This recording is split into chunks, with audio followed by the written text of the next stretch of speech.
আসসালামু আলাইকুম এভরিওয়ান, আমি অদিতি। সবাইকে আমন্ত্রণ জানাচ্ছি আবার নতুন একটা ভ্লগে। তো আজকের ভ্লগ একটু কেনাকাটা থেকে শুরু হয়েছে, একটু গোল্ড কেনাকাটা। তো আমার না একটা অভ্যাস আছে যে আমার পুরনো কোনো গোল্ড, যেটা আমি অলরেডি অনেকবার ইউজ করে ফেলেছি, কিন্তু এখন পড়তে পড়তে আমার আর ওটার প্রতি আর কোনো ইচ্ছা নাই।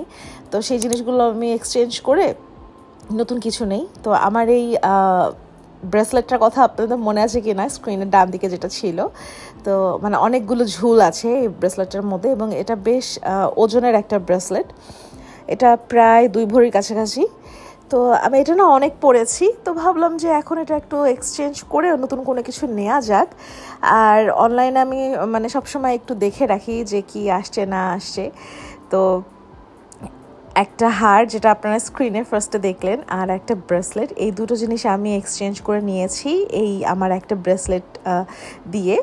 আর সামান্য কিছু টাকা আরও অ্যাড করতে হয়েছে, কিন্তু বাট আমার কাছে না ওই দুটো ডিজাইন এত বেশি ভালো লেগেছিলো, যার জন্য ভাবলাম যে ঠিক আছে, এটা আমি এক্সচেঞ্জ করে নিয়ে ফেলি, তাহলে আমার অত বেশি টাকাও যাবে না, আর নতুন আরেকটা জিনিস আমি পেয়েও গেলাম।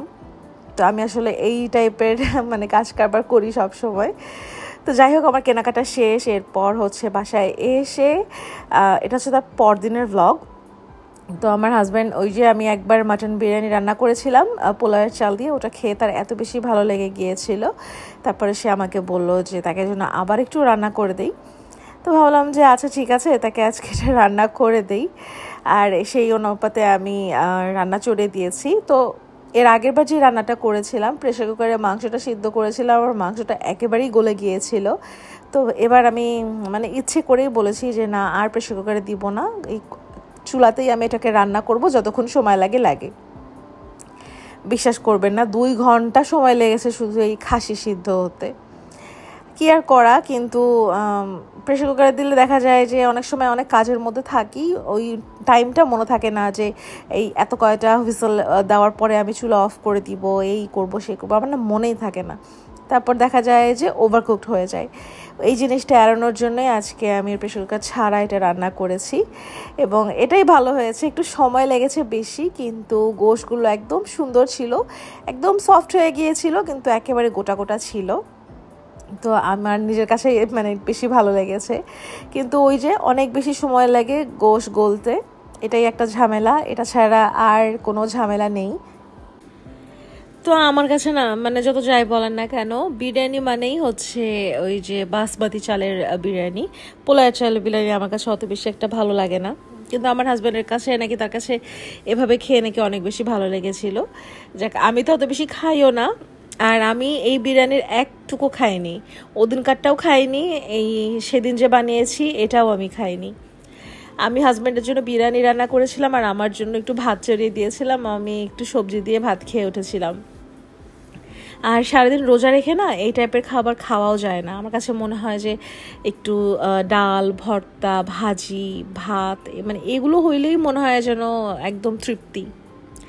তো যাই হোক, এদিকে আমার রান্না আমি প্রায় শেষ, এটাকে দমে চড়িয়ে দিয়েছি। এই ফাঁকে আমার চুলাটাকে আমি একটু ভেজা কাপড় দিয়ে মুছে নিচ্ছি, কারণ উপরে হালকা হালকা কিছু তেল ছেটেছে, যেগুলো একটু ভেজা কাপড় দিয়ে মুছে ফেললেই হয়ে যায়।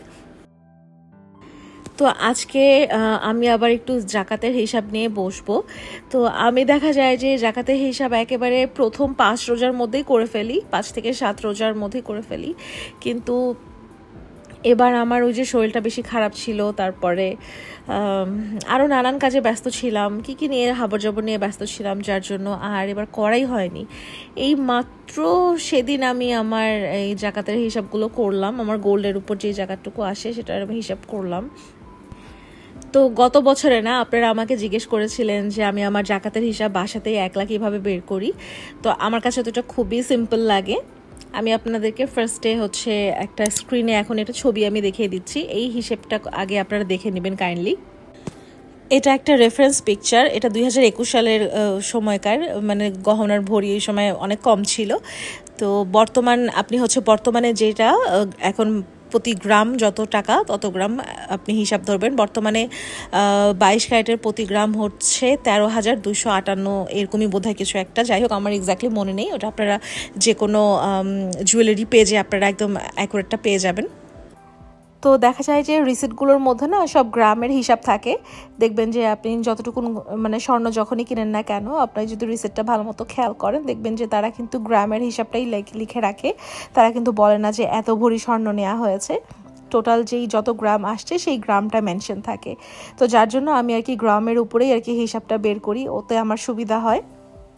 আর যারা জানেন যে যাদের কেউ যদি মনে করেন যে হ্যাঁ আপনার 10, 15, 20, 100 একদম মানে এরকম এত মানে একদম পয়েন্টে পয়েন্টে আছে, যারা একদম শিওর, তারা সেইভাবে আপনারা হিসাব বের করবেন ভরির উপর দিয়ে, যেভাবে করে যে এখন বর্তমান যত ভরি সেই ভরি অনুপাতে আপনি 20% মাইনাস করে তারপর হচ্ছে 2.5% যোগ করবেন, এতে করে হচ্ছে ভরির হিসাবটা বের হয়ে যায়। আর যেহেতু আমি আমার মানে ভরির হিসাবটা আমি বের করতে পারি না, যেহেতু রিসিটের মধ্যে সব গ্রাম লেখা থাকে, তাই আমি হচ্ছে মানে সব গ্রামগুলো যোগ করে তারপরে 22 ক্যারেটের উপরে যেটা আসে, তারপরে 21 ক্যারেটের উপর যেটা আসে, আমি সেভাবে আর কি হিসাব ধরি। ধরেন আমার এখানে 22 ক্যারেটের গোল্ড 20 গ্রামের মতো আছে।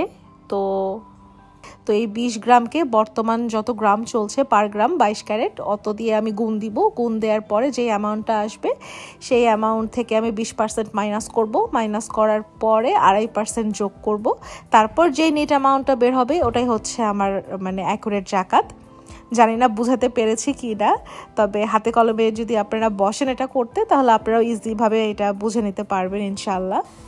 আর দেখা যায় আমি অনেক সময় অনেক গোল্ড এক্সচেঞ্জ করি, আবার অনেক গোল্ড আমি ছেড়েও দিয়েছিলাম। তো যার জন্য আমার আসলে বর্তমানে মানে অ্যাকুরেট যে হিসাবটা, ওই হিসাবটা আমার নেই।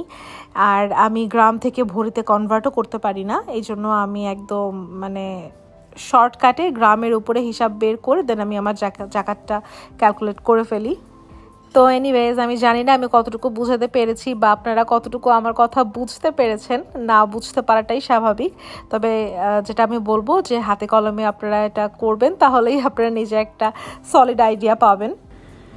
তো গত বছরও আমার এই যে জাকাতের এই ভ্লগ দেখে অনেক আননোন আইডি থেকে আমাকে মেসেজ আসছিল, তারপরে এবারও আমাকে এইভাবে আননোন নাম্বার থেকে অনেক মেসেজেস আসছে, কিন্তু আমি বুঝলাম না কিভাবে তারা পেলো আমার নাম্বার বা সামথিং। যাই হোক, তো আমি যেটা বলবো যে আমার যতটুকু জাকাত আসে আমার গোল্ডের উপরে, এটা হচ্ছে আমাদের দুপক্ষেরই আত্মীয় স্বজন থাকে, যারা প্রতি বছর আসলেই ঈদের সময় তারা একটু মানে আমাদের দিকে তাকিয়ে থাকেন যে যেন কোনো হেল্প পান। তো আসলে আমি আমাদের এই টাকাটা সম্পূর্ণটাই আমি তাদের জন্যই দিয়ে দিই, যেন যেহেতু সারা বছর তাদেরকে কোনোভাবে ওইভাবে দেওয়া হয় না। তো এই ঈদের সময়ে আমি চেষ্টা করি যে তাদেরকে একটা ভালো অ্যামাউন্ট দিয়ে দিতে, যেন তাদের ওটা কাজে আসে বা উপকারে আসে, বা তারা যা ইচ্ছা তাই করবো, এটা সম্পূর্ণ তাদের। ওই টাকা তো আর আমার অধিকার নেই, এটা হচ্ছে তাদের অধিকার, তারা তাদের মতো করেই এটাকে খরচ করবে। যাই হোক, তো আমরা আর কি সেভাবেই আর কি মানে জিনিসটা খেয়াল করি। তো এবারও আসলে ঠিক সেভাবেই বন্টন করা হয়েছে। তো এই তো আমি যে মানে এর ব্যতীত অন্য কাউকে দিব বা আননোন কাউকে দিব, এটার অপশন আসলে আমাদের নেই।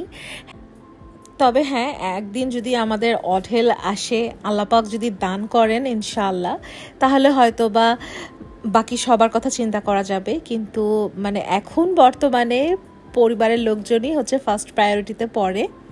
তো এই তো আজকে গল্প করতে করতে দেখেন ভিডিওর একেবারে শেষের দিকেই চলে এসেছি আমরা। তো বাসায় হচ্ছে আবার একটু ইফতারিও বানিয়েছিলাম, আর বিরিয়ানিটা রেখে দিয়েছি, এটা হচ্ছে ডিনার আর সাহারির জন্য। আমার হাজব্যান্ড ওখানে খেয়ে ফেলবেন। আর হচ্ছে বাসায় নর্মাল যেরকম ইফতারি হয় আমি সেরকমই আর কি বানিয়েছি। আমার কাছে ইফতারিতে এগুলো খেতেই বেশি ভালো লাগে কেন যেন। এরপরে ইফতারের পরপরই আমরা একটু বাইরে বেরিয়েছিলাম, আমরা ইউনিভার্সিটি গিয়েছিলাম। ভাবলাম যে ঈদের বাজার করেই ফেলি একেবারে, আর তো বেশি দিন নেই, আল্লাহ বাঁচিয়ে রাখলে আর মাত্র 9-10 রোজাই বাকি আছে ইনশাআল্লাহ। তো আমি না এই জিনিসটা অনেক দিন ধরে ভাবছিলাম যে এই ব্লো ড্রায়ারটা আমি কিনবো। তো অবশেষে না আমি সাহস করে এটা কিনলাম, কারণ আমি না হেয়ার ব্লো ড্রাই করতে পারি না। তো ভাবতাম যে এটাতে আমি কিনবো, যদি করতে না পারি তাহলে তো আমার টাকাটাই চলে যাবে। তো ফাইনালি আমি ওটা কিনেছি, দেখা যাক এটার মানে কেমন সার্ভিস দেয়। আর এটার সার্ভিস ওয়ারেন্টি আছে পুরো 1 বছরের জন্য। তো ওরা কার্ড দিয়ে দিয়েছে, ওয়ারেন্টি কার্ড। তো দেখা যাক এর মধ্যে যদি 1 বছরের মধ্যে যদি কোনো সমস্যা থাকে ওরা ফ্রি ওটা সার্ভিসিং করে দিবেন। এরপর গাড়িতে সব জিনিসপত্র দিয়ে আমরা চলে গিয়েছিলাম শেফস টেবিলে উপরে। তো ভাবলাম যে এখান থেকে মোটামুটি একটু ডিনার করে যাই। আর অনেকদিন ধরে আমার না মোমোর ক্রেভিং হচ্ছিল, তো ভাবলাম যে একটু খাই। আমি আমার জন্য একটু প্রন শুমাই অর্ডার করেছিলাম, আর হাজব্যান্ড একটা সি ফুড রামেন অর্ডার করেছিলেন। তো দুটোই না খেতে অনেক বেশি ভালো ছিল। আর আমার না চপস্টিক ইউজ করতে খুব ভালো লাগে, তবে এই চপস্টিকগুলো এত বাজে, একেবারেই গ্রিপ ভালো না। আমি যে কত কষ্ট করে যে এই চপস্টিক দিয়ে খেয়েছি, কিন্তু তারপর আমি খেয়েছি যেন আমার ওই চর্চাটা থাকে। এই চপস্টিক জিনিসটা আমার কাছে এত বেশি ভালো লাগে, তো এখন থেকে আমি চিন্তা করেছি যে আমার বাসায় কিন্তু আমি আমার পছন্দ অনুযায়ী অনেকগুলো চপস্টিক কিনে রেখেছি। তো ভেবেছি যে এখন আমার ব্যাগের মধ্যে কিছু রেখে দিব, কারণ বাইরে গেলে কম বেশি আমার এই ডাম্পলিং খাওয়াই হয়। তো আমি আমার নিজের চপস্টিক ইউজ করেই আমি খেতে পারবো। তো যাই হোক, এখান থেকে খাবার দাবার কমপ্লিট করে আমরা বাসায় যাচ্ছিলাম। তো বাসায় যাওয়ার পথে আমি আবার একটা ডাব কিনেছিলাম। তো ডাব খেতে খেতে আজকের ব্লগ এখানে শেষ করে দিচ্ছি। ব্লগ যদি ভালো লাগে তাহলে অবশ্যই like, comment, share and subscribe করতে ভুলবেন না। দেখা হবে ইনশাল্লাহ নেক্সট ব্লগে। টিল দেন টেক কেয়ার, আল্লাহ হাফেজ।